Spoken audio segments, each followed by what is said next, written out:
या विषयावर दीपक भाऊ बोराडे हे आमचे जालना येथे अंबड फाट्यावर उपोषणाला बसलेले आहेत। त्यांच्या समर्थनात वसमत तालुक्यातून सकल धनगर समाज बांधव मोठ्या संख्येने येणाऱ्या 24 तारखेला जालना येथे जाणार आहेत। त्यांना एक समर्थन म्हणून आज प्रत्येक तालुक्यामध्ये प्रत्येक एसडीएम तहसील कार्यालय निवेदन द्यायचं ठरलेलं आहे। त्याप्रमाणे आज आम्ही निवेदन द्यायला इथं आलेलो आहे। निवेदन देते वेळेस निवेदनामध्ये जे नमूद केलेला विषय आहे, धनगर समाज हा डॉक्टर बाबासाहेब आंबेडकरांनी घटनेमध्ये 36 क्रमांकावर धनगर समाजाला एसटी आरक्षण हा दिलेला आहे। त्याची अंमलबजावणी या 70 वर्षात झालेली नाही।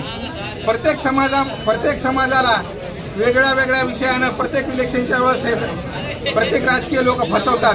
त्याप्रमाणे धनगर समाजाची सुद्धा फसवणूक केलेली आहे आणि येणाऱ्या काळामध्ये जर धनगर समाजाला एसटी प्रवर्गामध्ये जर आरक्षण नाही दिलं तर आम्ही सत्ताधाऱ्यांना जागा दाखवून देऊ हे निश्चित आहे। नमस्कार, जय मल्हार, जय शिवराय। मी ओंकार नानाळे। आज आम्ही एसडीएम कार्यालय इथं मोर्चा काढण्यात आलेला आहे। काढण्यात आला यावेळी समजे समाज बांधव, मित्र परिवार बऱ्याच संख्येमध्ये उपस्थित होते। आमची एवढीच मागणी, आम्हाला एसटी प्रवर्गातून ही धनगर समाजाची अंमलबजावणी झाली पाहिजे आरक्षणाची। 24 तारखेला काय नियोजन केलंय, काहीतरी मोर्चा वगैरे? हो, 24 तारखेला प्रत्येक म्हणजे गावामध्ये जेवढे समाज बांधव आहेत प्रत्येकाच्या घरातून एक नागरिक असं यावं, आमची जालन्याला जाण्यासाठी एक नागरिक यावं अशी आमची समजे समाज बांधवाला विनंती आहे। यांनी समजेने यावे एकत्र। अंमलबजावणी नाही झाली तर तुमचा पुढचं काय कारवाई असणार आहे? ते समोर जाहीरपणाने आंदोलन करू का?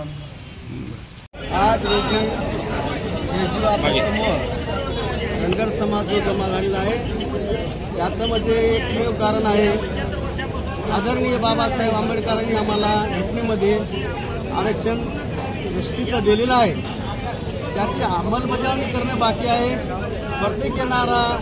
प्रत्येक सरकार, प्रत्येक येणारा मुख्यमंत्री हा आम्हाला आश्वासित करतो की आम्ही तुम्हाला पहिल्या कॅबिनेटवरच्या आरक्षण देणार, दुसऱ्या देणार, अंमलबजावणी करणार। आतापर्यंत कोणीही केली नाही।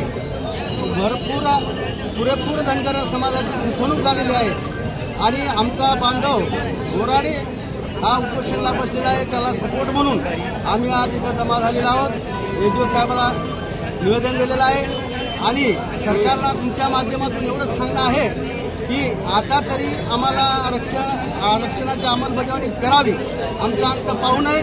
आमची लढाऊ जात आहे। आमच्या अहिल्यादेवी होळकर, बल्हारराव होळकर, सर्व काही आमचे राजकर्ते घराणे होते। आम्ही लढाऊ जात आहे। आमचा अंत पाहू नये। आमचा अंत पाहिला तर आमची एक जात अशी आहे, आमच्या येडक्याची टक्कर लागत नाही, लागली तर एकाची मुंडी मोडतो, सुटत नाही। एवढं बोलून 2 शब्द संपतो। पुढचा पवित्र काय आहे तुमचा? पवित्र आणि 24 तारखेला नंतर आम्ही पवित्र घालण्याच्या नंतर आम्ही पुढचा संघर्ष युद्धाला पाठिंबा देणार आहोत आणि आमचा अंत पाहू नये। परत शासनाला विनंती आहे आणि आम्ही जर बिघडलं तर सुव्यवस्था बिघडेल।